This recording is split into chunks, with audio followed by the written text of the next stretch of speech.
पता चल पा रहा है कब ये हादसा हुआ और अभी क्या स्थिति वहां पर? अरहान भाई देखिए, बिल्कुल आपको बता दें, सुबह के तकरीबन 2:20 पर ये पूरा हादसा होता है, जिस दौरान ये देखिए ट्रेन का इंजन है साबरमती एक्सप्रेस का, जिस पर एक बड़ा सा पत्थर आगे टकराने के बाद ये तस्वीरें साफ देखिए कि देखिए ये जो पूरा ग्रिल है ये इतना हार्ड है, उसके बाद भी टूटा हुआ है और पूरा मोड़ा हुआ दिख रहा है। साफ तौर पर सुबह तकरीबन 2:20 पर जो पत्थर है उससे टकराता है, जिसके बाद जो ट्रेन है वो डिरेल होती है। साफ तौर पर 22 जो कोचेस थे वो लाइन से आपको दिख रहे होंगे, जो कि आगे अगर आप तस्वीरों में देखें तो तिरछे होते हुए दिख रहे हैं, क्योंकि वही जो कोचेस थे वो डिरेल हुए हैं और तकरीबन 1500 से ज़्यादा जो यात्री थे वो इसमें सवार थे। फिलहाल एक राहत की खबर ये है कि किसी के भी जो हताहत होने की कोई सूचना नहीं है। मामूली चोटें आई थी जिनको प्रशासन द्वारा तुरंत इलाज कराने के लिए उनको यहाँ से भेज दिया गया। फिलहाल जो टेक्निकल टीम है वो यहाँ पर पहुँच चुकी है और इंजन को शायद अब इससे जो ट्रेन है इससे अलग करके, और जो यहाँ पर एक आपको बता दें इसको जो डिरेल ये जो इनके कोचेस हुए थे इनको भी अब जो पटरी से हटाने का कार्य है वो यहाँ पर जारी है। राहत बचाव का कार्य लगातार जारी है, चूंकि आपको पता रिकवरी जो ट्रेन थी वो भी आगे यहाँ पर आ चुकी है और मौजूद है। इतने यात्री इसमें थे, लेकिन फिलहाल राहत की बात यही है, किसी के हताहत होने की कोई बात नहीं। फिलहाल जो रेलवे की टीम्स हैं वो इस बात का यहाँ पर जो जांच कर रही हैं कि कैसे ये इतना बड़ा हादसा होता है, और इसी के लिए देखिए रेलवे की जो टीम्स हैं वो मौजूद हैं यहाँ पर। साफ तौर पर अधिकारी हैं वो भी यहाँ पर मौजूद हैं, और फिलहाल जो पैसेंजर्स हैं जिनको अपने गंतव्य तक यहाँ से जाना था, चूंकि वाराणसी से अहमदाबाद जो ट्रेन है ये सफर कर रही थी, तो उनके लिए जो स्पेशल जो बसेज हैं उनका अरेंजमेंट किया गया है और उनको यहाँ से अपने गंतव्य तक पहुँचाने की जो तैयारियां है वो की जा रही हैं। लेकिन एक बड़ा सवाल यहां पर यह खड़ा हो रहा है कि आखिर इस रूट को कब तक बहाल कर लिया जाएगा? देखिए, जिस तरह से आपको हम अगर तस्वीरें दिखाएं तो देखिए ट्रेन के 22 कोचेस हैं जो अफेक्टेड हुए हैं, और जो पटरियां हैं उन्होंने जमीन छोड़ दी है। आपको बता दें जो पटरियां उन्होंने जमीन छोड़ दी, जमीन के ऊपर जो पटरियां हैं वो निकल आई हैं। तो अभी ये कहना बहुत मुश्किल होगा कि कितनी जल्दी इस रूट को चालू किया जा सकता है, चूंकि फिलहाल जो पहले रूट है जो ट्रेन है उसको हटाया जाएगा और उसके बाद जो रूट है उसको भी मरम्मत की जाएगी, जिसके बाद ही कोई ट्रेन जो है वो यहाँ से गुजरने के काबिल इस रूट को माना जा सकता है। फिलहाल ये ट्रेन यहीं पर खड़ी है और जो सेकेंडरी एक रूट है उसको जो पैरेलल ट्रेन है उनको यहाँ पर पास कराया जा रहा है, और जो पैसेंजर्स यहाँ पर हैं जो कि आप साफ तौर पर मेरे पीछे देख सकते हैं भारी संख्या में पैसेंजर्स हैं वो मौजूद हैं, क्योंकि एक के बाद एक जिसको अपने अलग अलग गंतव्य के लिए जाना था उनके लिए अलग अलग बसेस का अरेंजमेंट प्रशासन के द्वारा किया जा रहा है। चूंकि 2:20 का ये हादसा था, जिन पैसेंजर्स से हमने बात करी उनका साफ तौर पे कहना था कि वो ट्रेन में सवार थे, एकदम से एक धमाके भरी आवाज आती है और ट्रेन में एक काफी झटका सा लगता है, जिसके बाद वो अपने जो बर्थ थी उससे नीचे गिरते हैं। उसी में कुछ लोगों को चोटें भी आई थी, लेकिन जो प्रशासन की टीम है वो तकरीबन आधे से पौन घंटे बाद मौके पर पहुंच पाई, जिसके बाद से जो घायल लोग थे उनको इलाज कराने के बाद उनको अपने गंतव्य के लिए यहाँ से रवाना कर दिया गया, और बाकी के जो पैसेंजर्स हैं वो यहीं पर फिलहाल मौजूद हैं। जब उनके लिए बसेस का अरेंजमेंट जैसे जैसे हो रहा है उनको यहाँ से मूव कराया जा रहा है। तस्वीरें लेकिन आपको अगर दिखाएं तो देखिए ये ट्रेन खड़ी हुई है और यहाँ पर जो टेक्निकल सर्वे है उसके लिए टीम्स लगातार आ चुकी हैं। ड्राइवर से पूछताछ हुई, उससे पूरे घटना के बारे में पूछा गया कि कैसे कितने बज के कितने मिनट पर ये पूरा हादसा होता है और आपने क्या किया ट्रेन को बचाने के लिए। फिलहाल ड्राइवर की सूझबूझ के चलते ही उसने ट्रेन को सही समय पर रोक दिया, जिसके बड़ा चलते कोई बड़ा हादसा हो सकता था, लेकिन सूझबूझ की वजह से ये बड़ा हादसा टल गया। बहुत बहुत शुक्रिया गौरव हमारे साथ जुड़ने के लिए, तमाम जानकारी के लिए। तो ये वाराणसी से अहमदाबाद जा रही थी, 20 पटरी से उतर गए डिब्बे, जिसकी वजह से ये हादसा हुआ। फिलहाल किसी के हताहत होने की कोई खबर नहीं है।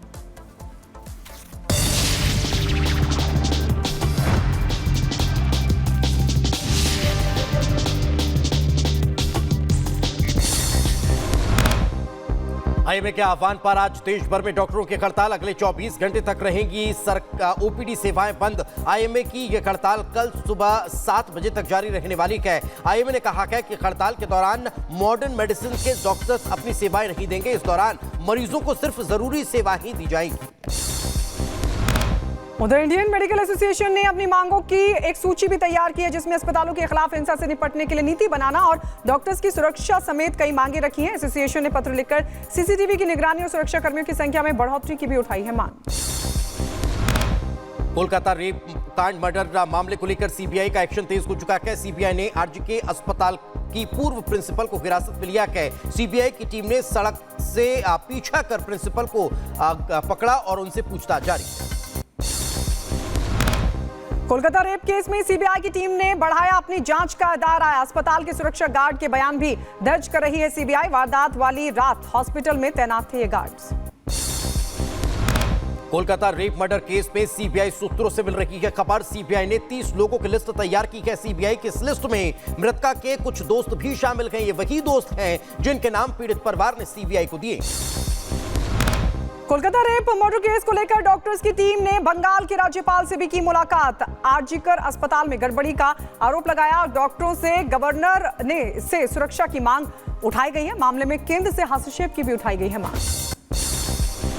कोलकाता कांड पर जोरदार सियासत। बीजेपी ने ममता सरकार पर राजनीति करने का आरोप लगाया तो ममता बनर्जी ने बताया साजिश। प्रदर्शन के दौरान सुकांतु मजुमदार को पुलिस ने हिरासत में लिया।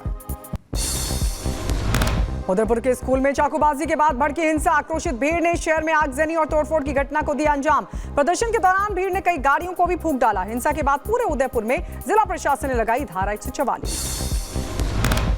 उदयपुर में हिंसा के बाद भारी पुलिस फोर्स की तैनाती की गई। हालात को काबू करने और अफवाहों से बचने के लिए उदयपुर में 24 घंटे के लिए इंटरनेट सेवा को बंद किया गया। जिला प्रशासन ने लोगों से शांति बनाए रखने की भी अपील की।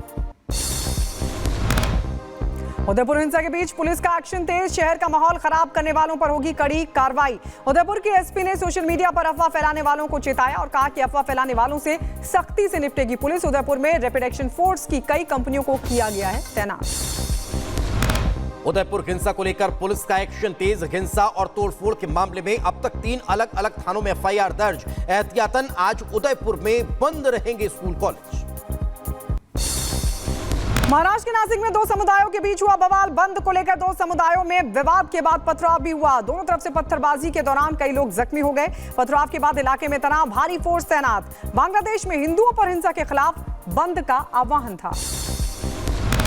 उत्तर प्रदेश के कानपुर में साबरमती एक्सप्रेस के 22 डिब्बे पटरी से उतरे। कानपुर के गोविंदपुर स्टेशन के पास हुआ हादसा।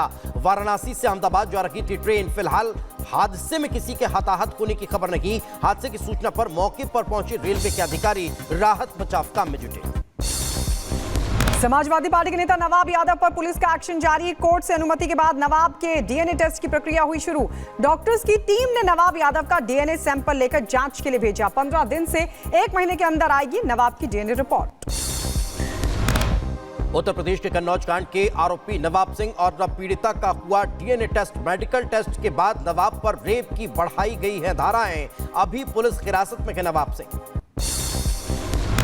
दिल्ली में बीजेपी ने आज बड़ी बैठक बुलाई है। बैठक में पार्टी के सभी राष्ट्रीय पदाधिकारियों समेत सभी प्रदेश अध्यक्ष और प्रदेश संगठन मंत्री भी होंगे शामिल। इस बैठक की अगुवाई बीजेपी के राष्ट्रीय अध्यक्ष जेपी नड्डा करेंगे। लंबे समय से चर्चा है कि अध्यक्ष के औपचारिक चुनाव से पहले बीजेपी के कार्यकारी अध्यक्ष नियुक्त कर सकती है। केंद्र सरकार ने देश के कई सीनियर ब्यूरोक्रेट्स का ट्रांसफर किया है। जिन विभागों में नई नियुक्तियां की गई हैं उनमें रक्षा, वित्त, कोयला और अल्पसंख्यक विभाग शामिल हैं। सीनियर ब्यूरोक्रेट्स पुण्य सलीला श्रीवास्तव स्वास्थ्य एवं परिवार कल्याण विभाग की ओएसडी नियुक्त की गई हैं। राजेश कुमार सिंह को नया रक्षा सचिव नियुक्त किया गया है। वहीं दीप्ति उमा शंकर को राष्ट्रपति का नया सेक्रेटरी नियुक्त किया गया।